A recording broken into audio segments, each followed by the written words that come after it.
Hello YouTube, welcome back to another video. This is 20IQJ. So I do ham radio, also I do RC, and when I want to power the ham radios up mobile, I use some of these. These are Lipo batteries, and this one here is an Overlander. This is 4,250 milliamps, 11 volts and 3 cells. Now when you do your Lipo batteries, you need to balance charge them, and on the way to work the other day, one went up in flames in my bag, and in this video we're going to see the remains of that Lipo. So I bought myself a Lipo Safe Bag to store these batteries, so let's take a closer look. Okay, so this is a charger I'm using to charge up my Lipo batteries. I got this from the Foxton Amateur Radio Array. It's a Power Touch Duo, and if I zoom in there, there's all the specifications of it. AC voltage input, so 110 to 240, DC input 12 to 24, does LiPo, Li-on, Li-Fi 1 to 6S, charge power 2 times 100 watts, charge current 0.1 amps to 10 amp, discharge current 0.1 amps to 5 amps. Now when you charge them, it's best to charge them like balance charge them, and with it you get a charge plate. Now I've got a smaller one with it. This is one I bought separately, and on here you've got different connections there for your Lipo battery there, the balance lead, and you've also got a Dean's connector there so I can charge that other battery up. And you've also got these are XT60. Now if you've got different connections on your batteries, you can buy different balance plates, and this one you can charge 2 batteries up at a time. It's got connections there, so your banana plugs the side there to your balance plate, and on the other side here you've got your charger, your banana plugs there, your balance connection there, and there's a battery connection there to power off the battery. There's your fan there. Now this runs off 240 volt mains or 110 volt mains, it says there, and it says it's a high performance dual AC DC multifunction touchscreen charges, because it is all touchscreen. You can input what voltage you want to, or the amperage for your batteries, how many cells you've got, and so on. That's what I've been using for the last couple of years to charge up my Lipo batteries. However, Lipo batteries can go puffy, so let's have a look at the Lipo Safe Bag. Okay, so this is the bag that I brought from Amazon. It was $16.99 delivered. The outer layer is PVC fibre. The middle layer here is a flame retardant non-woven, and the inner layer is fireproof fiberglass. There you go, you can store stuff in the top there if you need to. Now inside the bag you can store obviously your Lipos, and you have these. And what this allows you to do is set up how you want it. You can have it this way, that way, and so on, so you can store all your Lipo batteries. Now over time Lipo batteries do go puffy. If we look at this one here, you can see there that one's going a little bit puffy, and if you're not charged properly or handled properly, they can go up. Now these ones here, the 205 amp hour batteries, I've used these for a few years now, and they've been okay, but I find that the balance leads tend to break on them, so sometimes you have to charge it without balancing charging it. But if you're going to charge it, never leave the charging battery unattended, and I think you can put it in here to charge it. That's what I've been reading on forums and stuff. Yeah, the balance leads tend to break.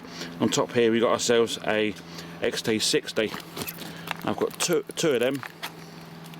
If a Lipo battery this one's going puffy as well, you see there. If a Lipo battery does go puffy, it's best just to dispose of it properly. It's not worth trying to get rid of it, save a few quid just to get rid of it in case it goes up in the house. But I'm going to store all my batteries now in this Lipo Safe Bag, and again that's the same battery.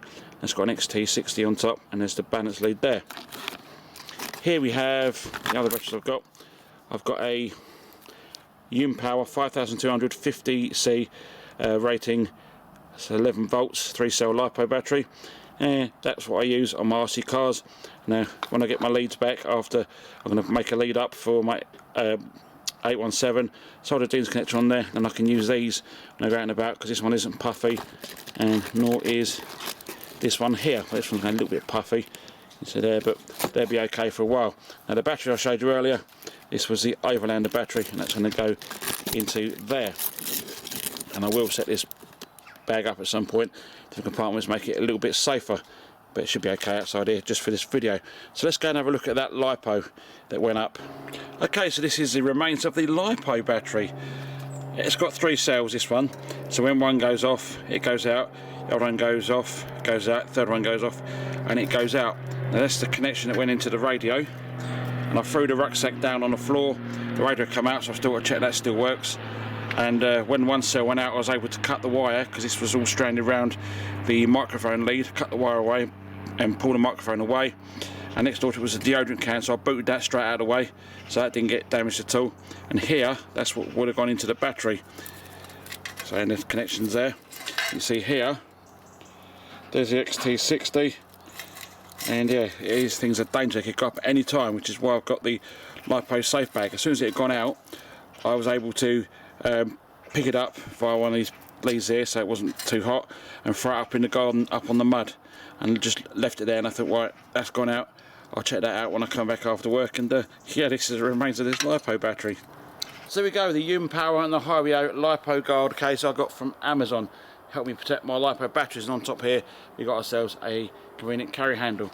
Now all batteries should come with a warning when you charge them, never leave them unattended, and on the back here indeed it says never leave a charging battery unattended, always ensure batteries on a non-flammable surface, ensure flap is sealed whilst charging. The Lipo Safe is intended to reduce chances of damage in the event of a Lipo fire. So I now will be storing all these in my Lipo batteries in this carry case here. Now you can get Lipo Safe bags that come in, but you can put 2 or 3 in there, and like an envelope, but I decided to get one of these bigger ones because I've got a few Lipo batteries. Now if you've got a Lipo Safe bag, which one are you using?